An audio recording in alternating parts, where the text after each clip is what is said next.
Hey guys, welcome to the homestead. So today we are going to retire a set of batteries. Stick around.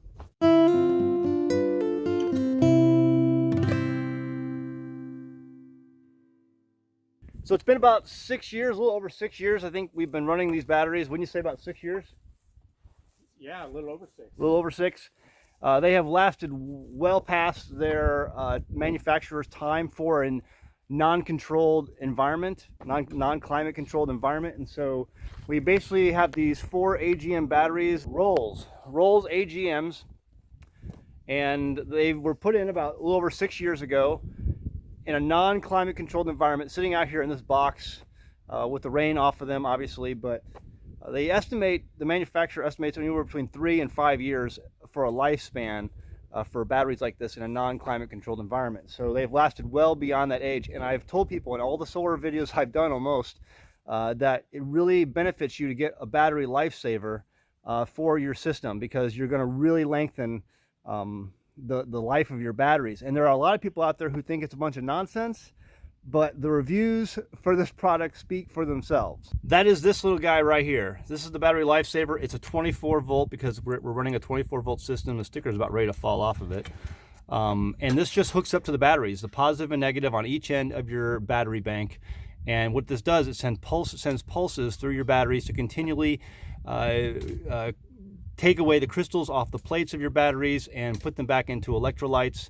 And so that's what this does. And again, there are people out there who think these things are just a bunch of nincompoopery, but the reviews speak for themselves. It really does work, in my opinion, and the reviews were correct. So check these out, Battery Lifesaver. They run about $120, so they're not cheap. I mean, it's a pretty expensive accessory for your system, but in my opinion, if it makes your batteries run longer, it's well worth it.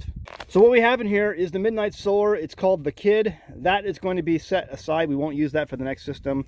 We have the 4 AGM batteries that will be retired, and we have the inverter. It's a 1500 watt pure sine inverter that will be reused. Some of the other wiring and circuitry in here will be reused. The battery lifesaver will be reused. Some of the fuses will be reused, and they're all going to go into this box over here.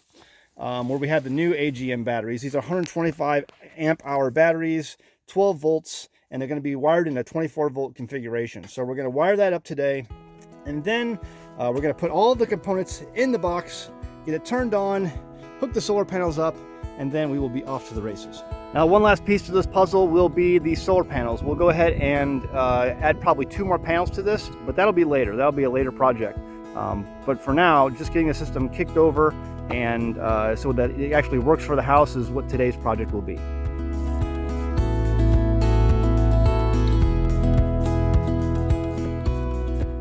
The way I have it wired up right now is negative to negative to negative to negative, positive to positive to positive to positive, and then these positive to negatives all down the middle. And when you measure it on the multimeter, it is 25, basically 24 volts, 24 volt system, 25 something. And so you measure the negative here to the positive here. And how we'll do this is that we'll have an input. The incoming power will come into this positive and this negative, and then the outgoing will come in or go out from this positive and this negative. It's really important that you consult a diagram or some sort of schematic that you understand before hooking up your batteries. If you don't hook them up in the right configuration, you could damage your batteries, damage the system. Just not would be good, because these things are expensive. So if you want to find schematics for your particular system, whether it be a 6 volt, 12 volt, 24 volt batteries, and basically any configuration imaginable, just go to Google and do some searching. So we're all finished. We got everything hooked up. Batteries are hooked up, charge controller, all the boxes, and so it's running, it's live. I need to make a few things neater. I need to actually put in another fuse that I didn't hook up here at this point, but I'll hook that up in the next couple of days. And I need to order a part for the charge controller that I have. The 150 Classic was damaged, and so I went ahead and used the Kid right there, and it's working fine for the amount of volts and amps that are coming in from these 2 solar panels. But if I upgrade these solar panels, I'm going to have to get a bigger charge controller just to be safe. Anyway, after this is all hooked up, we'll go ahead and have our battery charger also hooked up on a board that's going to sit inside here over the top of the batteries. And so whenever we need to on cloudy days, we can just come out here, start the generator, and get a charge on the battery. So good to go. Upgrade.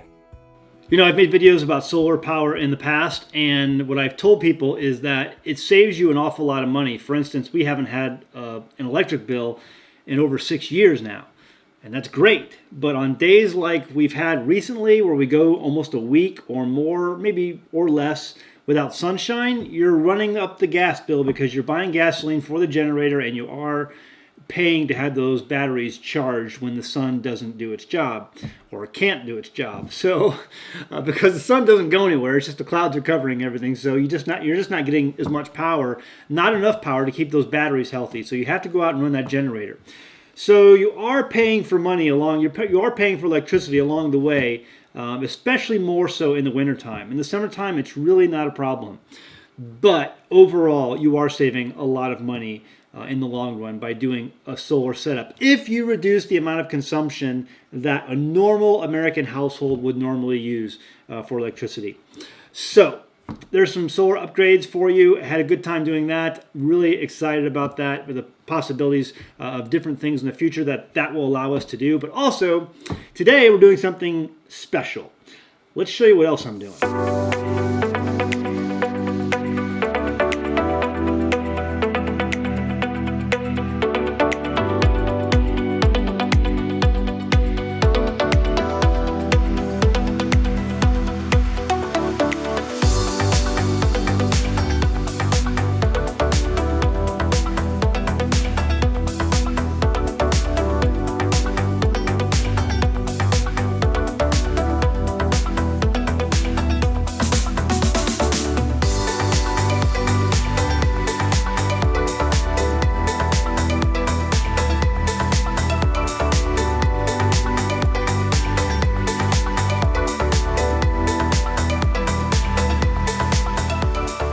That's right, it's pickled eggs.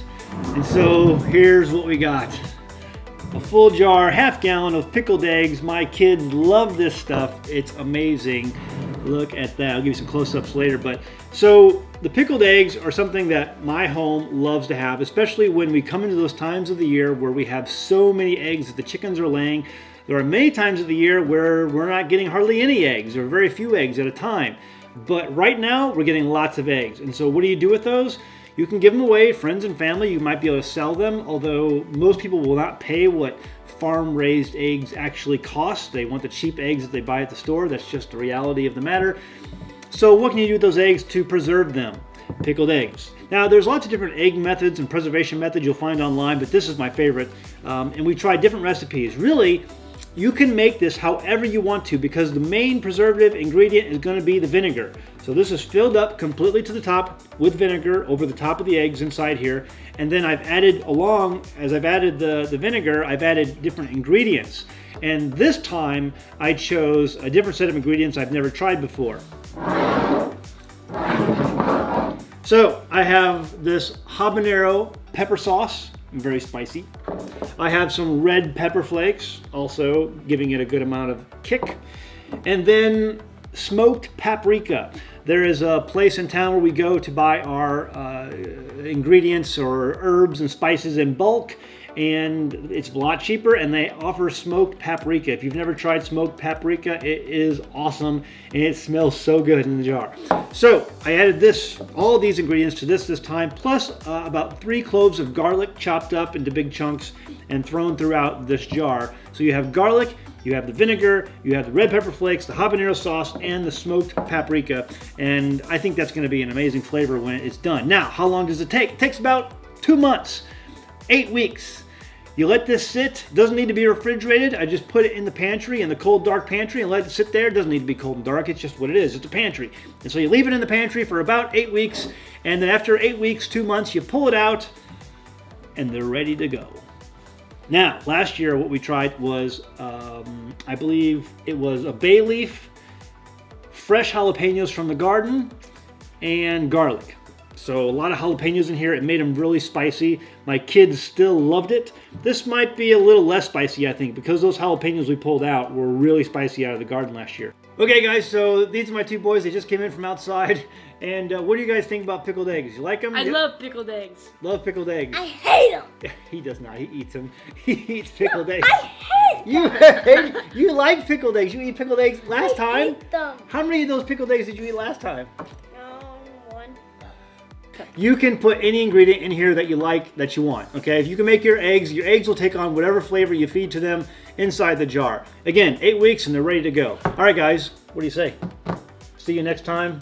On the homestead. On the homestead. He's so crazy. He really likes the pickled eggs.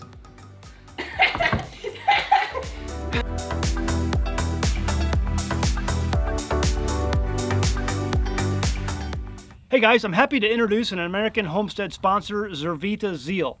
Now, first off, I only accept sponsors from products that I use and believe in.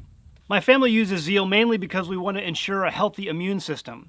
You see, it's made up of only whole food concentrates and includes no artificial colors, flavors, or preservatives. The included sweetener is all natural from fruit and the stevia leaf. It's gluten-free, it's vegan, and it's kosher. In 2018, my youngest son was involved in a bike accident that resulted in the surgical removal of his spleen, and that's an important part of his immune system. And because we live on a farm, you can guess that having a healthy immune system for our family is very important. Some of the included ingredients are beetroot, chicory root, turmeric, moringa, blueberries, cranberry, goji berry, milk thistle, ginseng, alfalfa, broccoli, and so much more. It's these natural ingredients that can easily be made into a powerful and tasty drink that my family can make and feel good about. So sign up and give it a try today. Every purchase you make goes to help the homestead so that we can continue to make great homesteading videos for you. Link is in the description below. Go ahead, give it a try.